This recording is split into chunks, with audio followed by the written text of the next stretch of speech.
Class 12 physics. जैसे कि इसके पहले हम लोग पढ़े हैं कि जब कोई चार्ज पार्टिकल मैग्नेटिक फील्ड में मूव करता है with some velocity, it experiences a force. That force is the magnetic force.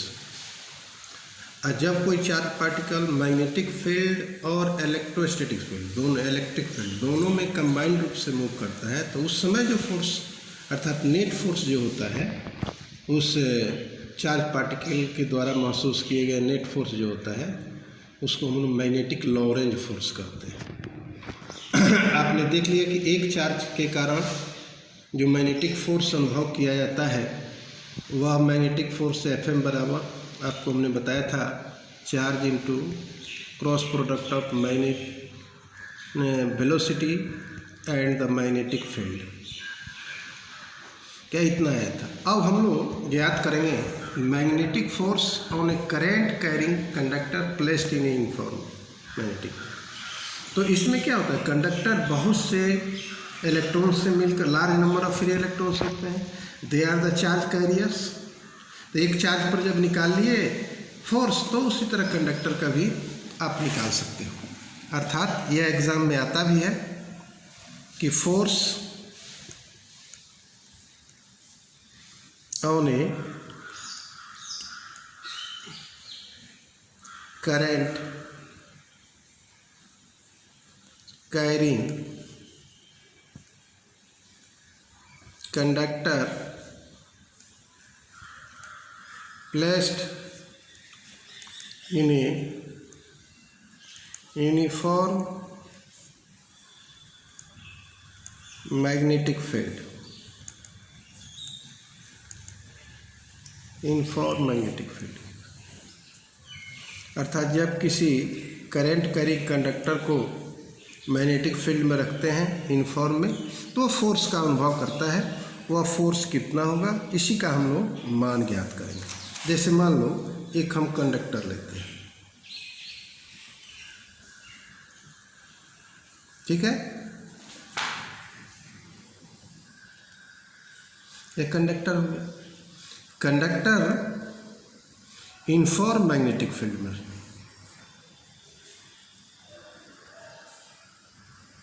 इधर एक्स एक्सिस की तरफ हम लोग मैग्नेटिक फील्ड का डायरेक्शन दे देते हैं। ऐसे करंट जो है ऐसे फ्लो कर रहे हैं। मान लो यह जेड एक्सिस है, यह वाई एक्सिस है, तो फोर्स जो होगा Fm वाई एक्सिस में डायरेक्शन इसका होगा, ठीक है। करंट मान लो फ्लो कर रहा है, उसका डायरेक्शन ऐसे आई करंट फ्लो कर रहा है। और इस पर हम लोग क्या करते हैं, एक स्मॉल एलिमेंट पर हम लोग विचार करेंगे। पहले स्मॉल एलिमेंट का निकालेंगे तब फिर पूरे का निकाल देंगे। dl लेंथ एलिमेंट है, इससे आई करंट फ्लो करता है, ठीक है।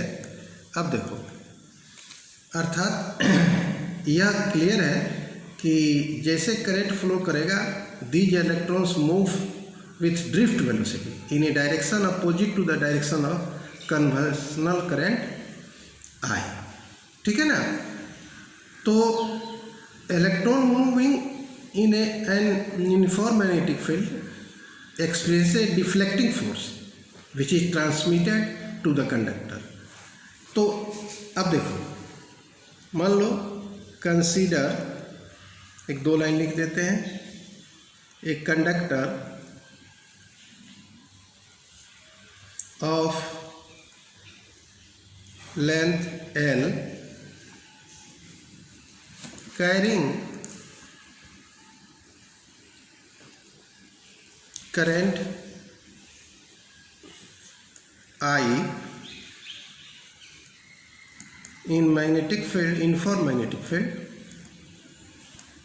B vector. फिर मान लेते हैं लेट स्मॉल n बराबर number of free electrons per unit volume of the conductor. ठीक है, अब देखो ए इसका area of cross section of the conductor मानते हैं।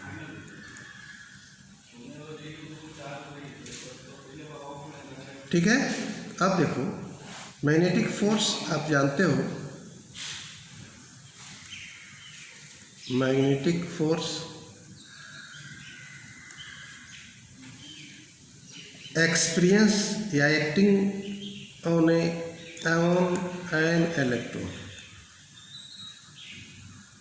ठीक है, आप जानते हो यह बराबर होता है FM वेक्टर बराबर चार्ज इंटू, तो चार्ज यहाँ की क्या होगा, इलेक्ट्रॉन है, तो इलेक्ट्रॉन मूव करता है तो ई लिखेंगे माइनस ई भी वेक्टर क्रॉस बी वेक्टर। ठीक है, अब यहाँ हम लोग एक स्मॉल एलिमेंट लेंथ dl पर विचार किए हैं। ठीक है ना, तो number of electron in a small element, let लिख देते हैं a small element of length dl of the conductor. ठीक है, अब देखिए यह जो हुआ नंबर ऑफ इलेक्ट्रॉन कितना होगा यह ज्ञात कर लेंगे। स्मॉल एलिमेंट में number of electrons in a small element equal to हो जाएगा n इंटू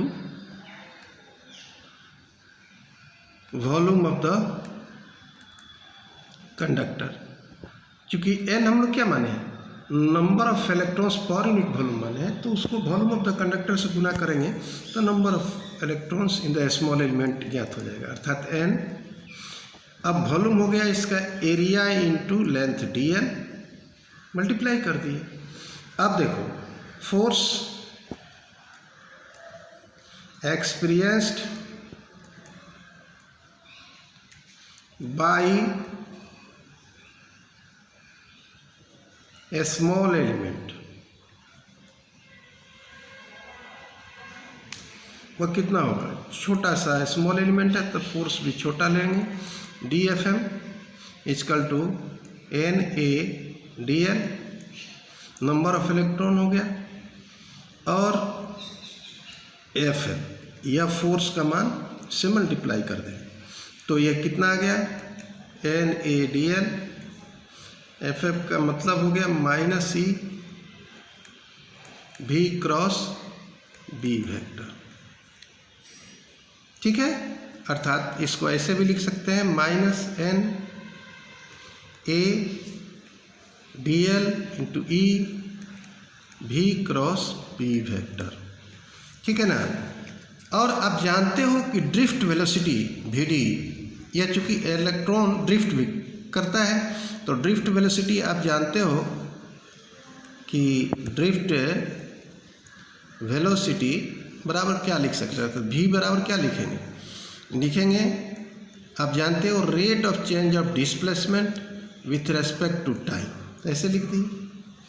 अब यह टर्म जो है NaDle that is the charge on the small element होगा, एंड NaDle चार्ज dq मान लेते हैं स्मॉल एलिमेंट, अर्थात dq इज द क्या, charge on a small element. ठीक है, अब सब वैल्यू यहाँ रखेंगे इसमें, देखिए क्या आता है। क्योंकि हमको करंट निकालना है तो करंट का वैल्यू आप जानते हो rate of change of charge with respect to time को हम लोग करंट कहते हैं, तो यहाँ लिख देंगे D F vector equal to, अब इसके बदले लिख दिए डी क्यू और भी के बदले लिख दिए D L vector by D T cross B vector. अब इसको शिफ्ट कर देते हैं, डी एफ वेक्टर ऐसे, D L vector D Q by D T, इसको इधर रखें, D L cross B vector. D Q by D T का मतलब हो गया current, rate of change of charge with respect to current, rate of flow of charge. तो यह हो गया I current, D L vector D V vector cross, where आप लिख सकते हो करंट आई बराबर D Q by D T, ठीक है ना। तो इस तरह आप स्मॉल एलिमेंट के कारण फोर्स अनुभव किए गए फोर्स का मान आप निकाल लें। लेकिन आप जानते हो कंडक्टर क्या है, is made of large number of such element, therefore total force experience by the conductor, total force experienced by the conductor, वह इंटीग्रेट कर देंगे। तो डी एफ का इंटीग्रेशन करेंगे तो क्या होगा, एफ हो जाएगा, टोटल फोर्स हो गया। और यहाँ देखो इसमें जो है डी एल वेरिएबल है, इसको इंटीग्रेट कर देंगे तो आई और डी एल को integration D L cross B दोनों तरफ कर दिए, तो डी एल का इंटीग्रेशन क्या होगा, एल हो जाएगा। तो यहाँ लिख देंगे I L vector cross B vector, यह फोर्स हो गया in vector form experience by conductor placed in a uniform magnetic field. और इसी चीज़ को जो हम लोग मैग्नीट्यूड के रूप में लिखते हैं तो यह बराबर क्या लिखते हैं, इन मैग्नीट्यूड फॉर। आप जानते हो कि ए क्रॉस बी बराबर हम लोग लिखते हैं ए बी साइन थीटा, ठीक है। तो इन मैग्नीट्यूड फॉर्म में इसको क्या लिखेंगे, F vector equal to I L B sine theta, यह मैग्नीट्यूड के रूप में हो गया total force experience by conductor when placed in a uniform magnetic field. Theta क्या है, where theta is the angle between L vector and B vector। हो गया। अब इसको हम लोग फिर आगे बढ़ाएंगे, स्पेशल केसेज वगैरह दूसरे क्लास में।